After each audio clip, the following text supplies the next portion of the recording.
Okay, so as I said earlier, we use trigonometric functions like sine wave, sine and cosine to describe voltages and currents and power.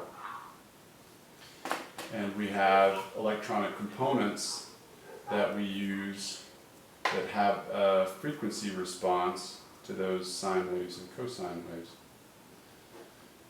So what we can do is we can build a filter, and in this case a filter with a resistor and a capacitor to measure the response of a voltage. So we put a voltage in, we get a voltage out. We talk about impedances.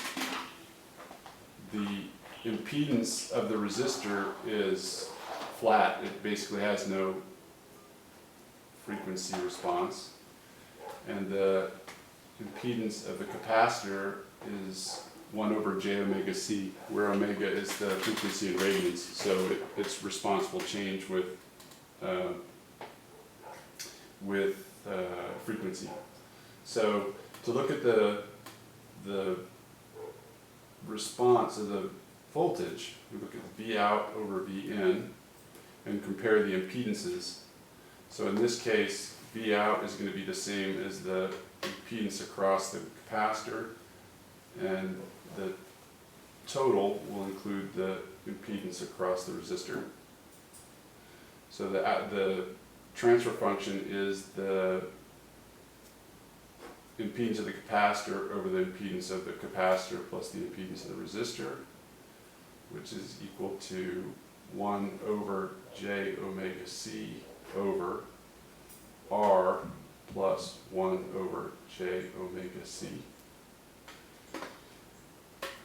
which is equal to 1 over 1 plus j omega rc.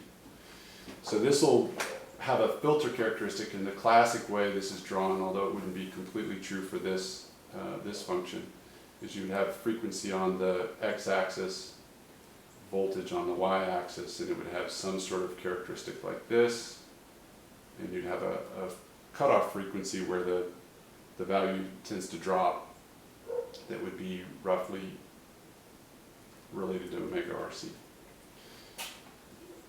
So what we can do with this is we can build a table to kind of look at what that function would look like.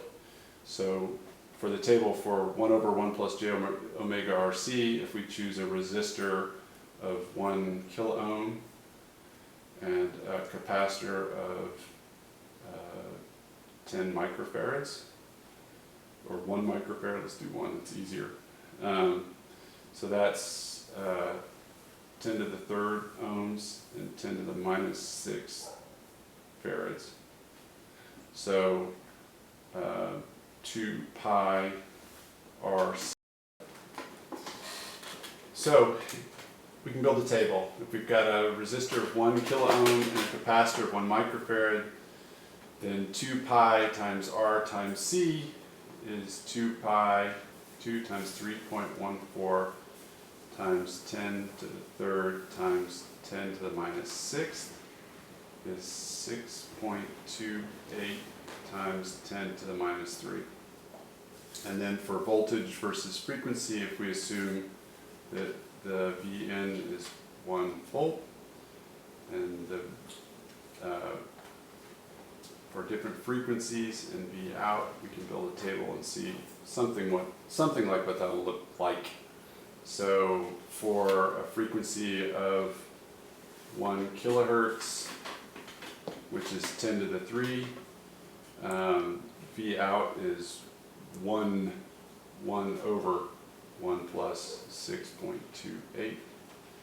For 1 megahertz, which is 10 to the 6th, it is 1 over 1 plus 6.28 times 10 to the 3, and so on and so forth. And you'll build a characteristic that will roughly follow this. This is a classic waveform. but that's one way that we use this.